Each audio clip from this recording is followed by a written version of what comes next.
Well, I hope everybody's having a good evening here. I'm just busy just doing a few little things here. Actually editing a little video here to try to put on my Facebook page here in just a few minutes.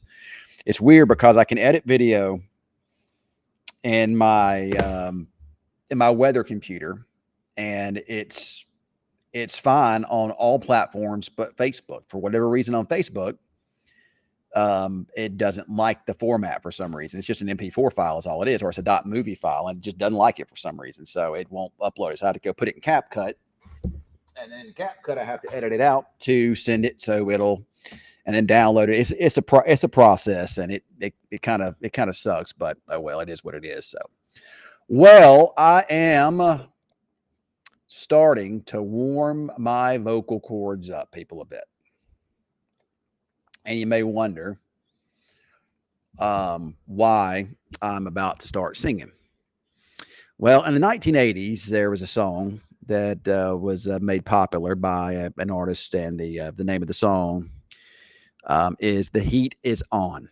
Now, you guys, I'm sure you've heard it. It's even popular in today's world, especially in the world of weather. Anytime it starts to get hot out there, we start singing "The Heat Is On." So I am warming up my vocal cords, and I'm getting ready to sing. It's about to turn hot, people. It's not been a hot summer. Yes, it's been hot, but from a temperature standpoint, it hasn't been hot. Now we're about to get hot from a temperature standpoint, really effective immediately here. So, man, y'all must not like me tonight. I have 9 people watching here. Usually we have more than that. So y'all must not like me tonight for some reason here. But anyway, so what about you guys? What's going on, Robert? What's going on, Corey? Que pasa, Corey? And Carrie. Weatherman Cam is on his way back tonight from Kerrville. He is currently, let me see where Weatherman Cam is. I can see him.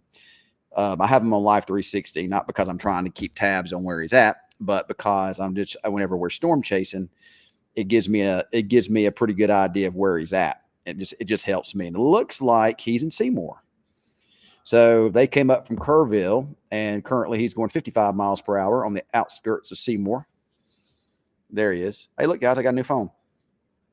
But there he is. And he's on his way back. So an interesting story about my phone here. I don't know if you follow me, but I've been having this phone, and I really destroyed it because I didn't have a phone case on it. And so I've really destroyed it, smashed it, completely gone. So I went to, and it was my work phone. I didn't do it on purpose. It just happened. So I didn't have a case on it. After my wife said, put a case on it, I wouldn't go spend $15 to get a case on it. But anyway, that's a long story. So I go to the store. It quit working completely. I go to the store and I buy an iPhone because if I break something, I'm going to replace it. And so I buy the iPhone and I come to work, and work says, "Oh, you shouldn't have done that. We got insurance. We'll replace it." So I have a brand new iPhone, and I have a now work iPhone here. So I got 2 phones now. Well, one of them I use for personal, the other one I use for my work. But I usually just carry my work phone around with me because I'm not good with keeping up with stuff. I mean, I've got AirTags on my wallet and on my keys, because if I didn't have my head screwed on or attached to my body, I'd lose it. So what's up, Terry and Brendan? Corey, you're bringing more bad news with talk about hot weather. Well, we haven't had much, you know. All right, so this is Texas. All right, this is Texas and southern Oklahoma. It's going to be hot here in the summer. There's just nothing we can do about that. But what we hope for is to find a summer like this to where it's delayed a little bit, and that way we don't have to deal with it quite as long. Unfortunately, and this is the way it kind of seems to be as of late, when we have a milder summer and we finally do heat up, it tends to last into the fall. And with La Nina, a very weak La Nina, perhaps coming back this fall, we could be in a situation where it could be a pretty warm, dry fall here. So what's up, Sherry? So, once it starts getting hot here in a couple of days, and it's really starting immediately now, it's probably going to stick around for a while. There might be some let-ups here and there, but really I expect quite a few triple digits as we head into the hottest time of the year, which is the next couple of weeks, and probably even lasting beyond that. So long range models show that heat pump pretty well developed over us through a good part of August, which again is pretty common. So, hey Ken, H, are you tonight? How are you tonight? I'm good tonight. So I don't think we're gonna have a chilly fall, Corey. I think it'll be hot. It'll be warm. So, what's up, Mason?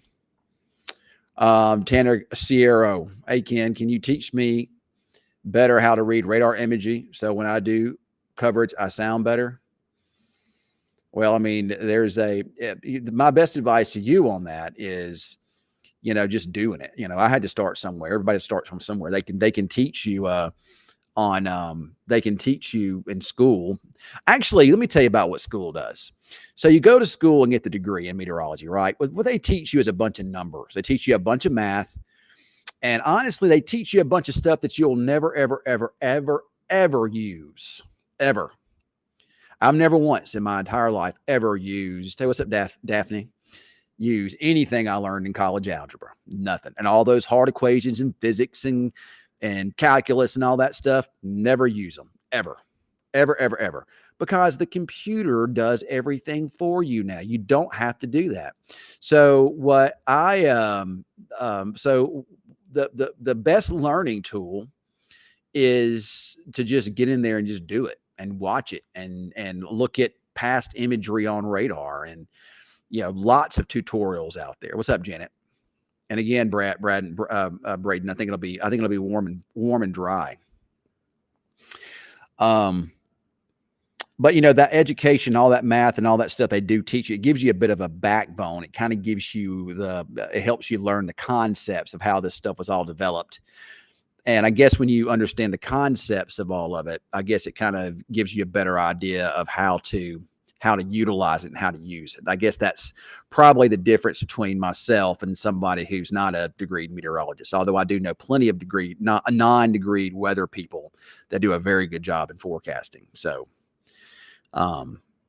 but yeah, reading radar imagery is just getting in there, doing it and figuring out ways to understand it and ways to explain it. Because I mean, I could see a hook echo on radar and I can say, hey, there's a hook on radar, but I have to explain it to you why there's a hook on radar. Well, it's spinning. This coming on the backside would be sinking air that's coming on the backside, getting wrapped around it because of the rotation. You just got to find ways to be able to explain it and in layman's terms to folks. I mean, sometimes you can get a little bit technical, but anyway. Oh no, Brandon, I hate snow. I'll be the first to tell you. I'll take 110 degrees over snow any day of the week. I hate it. When I was a kid, I loved it. Well, it never snowed in Mississippi ever. And every time the weatherman back then, didn't have many meteorologists back then, would say it's going to snow, it never would. Matter of fact, the only times I can remember it snowing is when it wasn't even in the forecast. Radar on the eye, I'd go with the radar scope. Radar scope's the best. I mean, you can't beat radar scope. That's the best radar app that's out there. Now, if you want a good forecasting app, the First Alert 6 weather app's a good one. But it's good for because the only reason I say it's good because I don't think many weather apps are very good. But the only reason I say that our app is any good is because I forecast it myself. I update it myself. Sometimes the little computer in there tries to override me, but I'll go back in and override it. So that's the only reason I like it. Other than that, I probably wouldn't. So what's up, LD?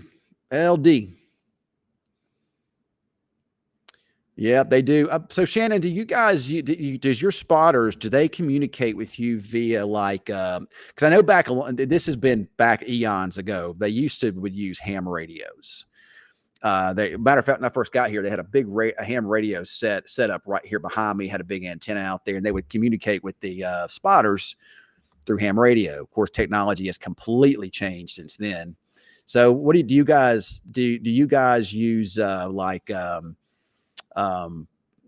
radios to communicate with them, or do they have like an app on the phone that they use, or do they use they have radars? Some point in time, before we get to maybe a a fall like severe weather stuff. But maybe before we get to fall severe weather, I'd love to have you in here on the show, and we could probably talk about how you guys communicate and how you all do it. That would be great to do.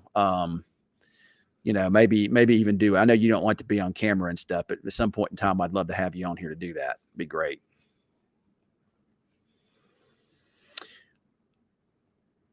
That's true. It doesn't require internet. Matter of fact, if everything that I've let my license go. I don't have it anymore, but I used to have a license. So, I used to have a ham radio license. And I learned that when I was getting my license that every form of communication in the world could go down, but ham radio will not. You can communicate with folks all over the world with it. So let's say we had a big nuclear war or something. I mean, that would be the way people could, if we had big nuclear war and we had completely all these power outages and internet was gone and whatnot, ham radio would be still standing. So I did not design the first Alert 6 radar. It was designed by some other company. So, well, I'm glad you guys you guys should have had plenty of rain over there in Colbert. That's awesome. I'd love to hear all about it. Maybe at some point in time, like I said, we can arrange and have you on here. We can talk about it a little bit. So all that stuff is still real interesting. Well, I think we're pretty good on rain here, Eric. But my yard got a little bit of a drink. The Saturday, I think it was. But I could always use a little bit, maybe a little bit.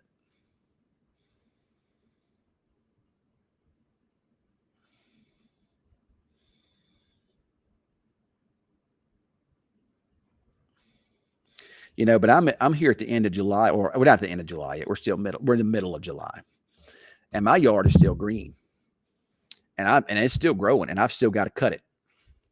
So, and I do think though, the way the weather pattern looks, we start seeing these triple digits come in, and we don't see as much rain in the next couple of weeks. Evaporation is going to really kick into overdrive, and it's going to be a situation where the moisture of the soil dries up pretty fast here.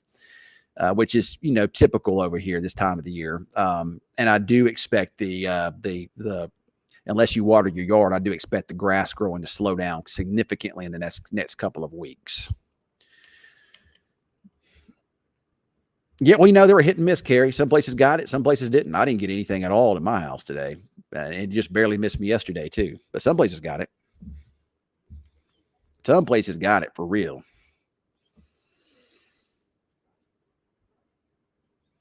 Well, John, we'll have to see. I'm sure they will. I'm not a huge fan of heat advisories.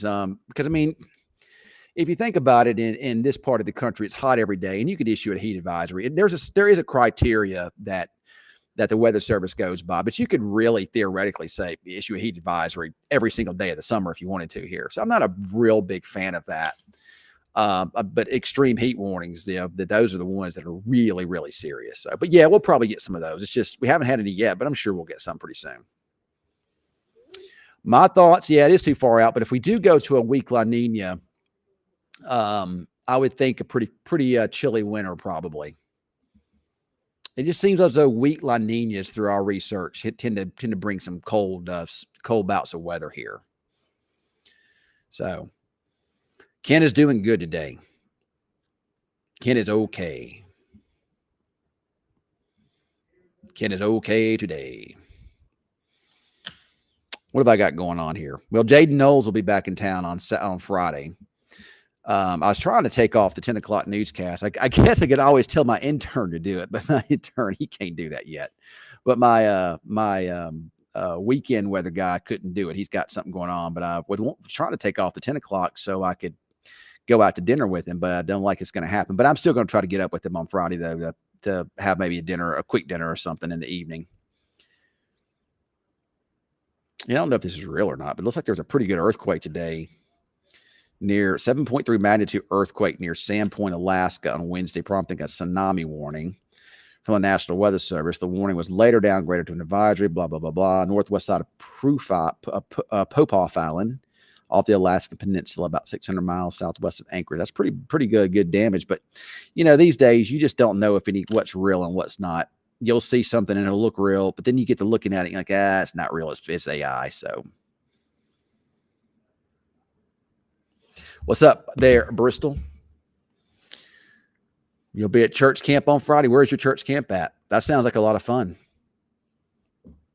Stay safe. Canquana is showing 106 on Monday and 108 on Saturday. Well, over there, you guys are usually a little hotter. I wouldn't go quite that high. I'd probably say, some 102s, maybe 101s, maybe over that way, probably somewhere in that range, maybe 103s. But I don't think 108. It's been too wet for 108s. You got to dry out for that. Plus, the ridge itself doesn't look like it's that strong, but it's just that time of the year. Somebody earlier was saying that they felt like it was getting hotter and hotter and hotter. The summers are. I was like, well, I mean, you could also make an argument that that the summers are not quite as hot as they used to be. So, I mean, this summer really hadn't been that bad.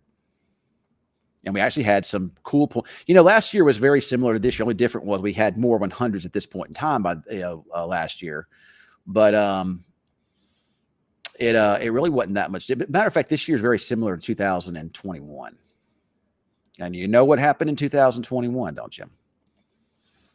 That's when we had that mega cold outbreak, and it too was a weak La Nina weather pattern. So, not saying that's going to happen, but we'll watch and see. All right, everybody, it's almost time for news here. I got to get dressed, but y'all have a good night, and we will see you tomorrow right back here on Prime Time Weather. Y'all have a good night. Late July, early August, hottest time of the year. Y'all have a good night and a good Thursday.